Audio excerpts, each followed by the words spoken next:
Warcraft, badass muscle-bound orcs invade the realm of Azeroth in an attempt to colonize it. Video game movies. So much disappointment. But when it comes down to it, I still stand by this. The 1995 Mortal Kombat movie is the best video game movie ever made. And I love it. Maybe a little bit too much.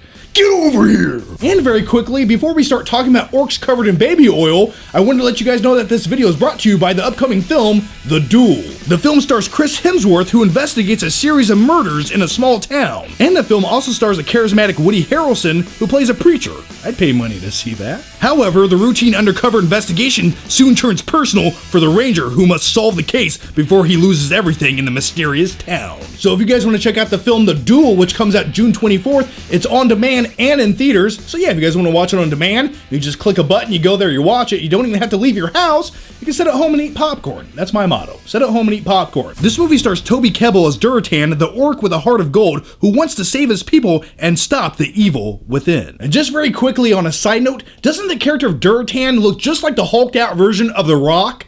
Look at this shit right here. Also starring in this movie is Travis Fimmel as Anduin? I think I pronounced that right. If not, please don't correct me. And when it comes to this character, he's essentially the best warrior in this entire realm. He's unstoppable. And when I say unstoppable, I mean this guy, he's just good at everything he does. He cannot be beat. The character is essentially a super-powered badass. Even though he possesses no wizard-like powers or abilities, he's almost the most powerful character in the entire film. Just watch the movie. The guy cannot be beat no matter what he does. And speaking of wizard-like ability, you have his co-star, Ben Foster, who plays Guardian of the Realm. Now let's talk about actor Ben Foster. I really like this guy as an actor. Every role that he's ever played, I really bought into it because he brings such a level of intensity. And ever since Alpha Dog, I was like, yeah, that guy's a badass. Have you ever seen Alpha Dog? His character in that film is just some dude who does a lot of drugs, but he's also good at karate. And at one point in the movie, he takes a shit on someone's floor just to prove his point. So yeah, huge fan of Ben Foster. But man, oh man, was he miscast in this film. Ben Foster can play a badass, but he just can't play a wizard. Because there are some scenes towards the end of this movie where things start getting crazy and you have Ben Foster as this wizard and there's prosthetics and you're just like, what the fuck is that? He looks like a big pickle. And then you have the villain of the film, Gul'dan, who is a cowardly evil leader who is responsible for wanting to invade the realm of Azeroth. And as far as the character of Gul'dan goes, Gul'dan, I've seen the movie like a week ago, and when it comes to fantasy movies, I can never reproduce or repronounce the names because they're just like Gul'dan, it's like just made up fucking shit put together to make a name. As far as that character goes, he felt one-dimensional at best. He was kind of just a cowardly bad guy who all these orcs stood behind, but at times throughout the movie, they understood that this guy was just a coward. They didn't like him. They almost want to rise up against him throughout the entire movie, but they never do. And what I mean by that is there's scenes in this movie where Gul'dan proves that he's a cowardly piece of shit, and all the orcs are just like, you're not a warrior. You're not standing by your word. Okay, they're going to rise up against him, but they just don't. And that same thing goes down about 3 or 4 times throughout the movie,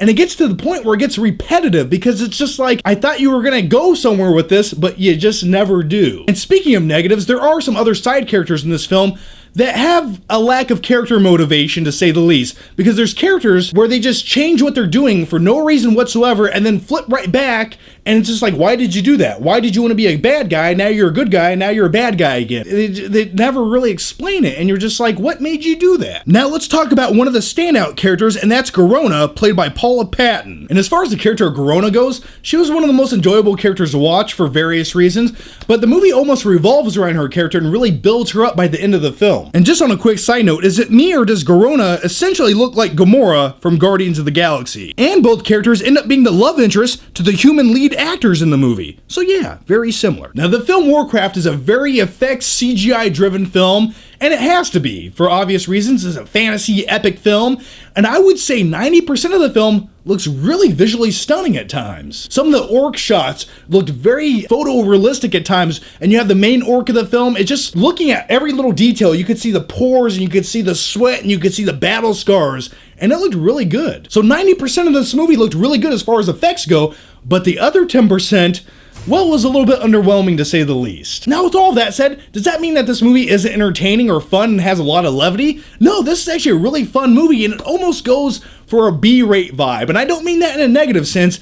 It just doesn't take itself overly serious. And I'm okay with that, because when movies like this take themselves too serious, they just end up coming across very corny and underwhelming and trying to be dramatic, but they can't quite reach that level. And for the most part, I really enjoyed the vibe that this movie gave off. It almost has a very 1999 The Mummy movie vibe, where the movie at times does take itself serious, but it's kind of just a fun, adventurous film with a high-budget B-rate vibe. So what I'm saying is I like things like that, and that's what this movie is. And there are some very cool battle sequences in the movie, especially when you have orcs fighting orcs one-on-one. It's almost like two big hulks battling it out, and I enjoy shit like that because it's brutal. So here are my final flicking thoughts on Warcraft, the movie. So is Warcraft a terrible movie? No, it's probably one of the better video game movie adaptations, but once again, that doesn't mean it's a great movie, so I'm going to give Warcraft, a solid C. I'd watch this movie on Netflix or one late rainy night when I'm eating Sour Patch Kids. Alright guys, so that's my take on Warcraft, and here's my question to you, and let me know down below, what you guys think about this movie, or what is your favorite video game movie adaptation? I still stand by Mortal Kombat, but you know what I want to see? Make another Mortal Kombat movie hit the big screen. Give me that epic shit. And by the way, if you haven't already, please make sure you watch my last review for The Conjuring 2. It's a creepy, scary time. Link to that down below. Thanks for watching, guys. Make sure you subscribe. That way I can see you next time.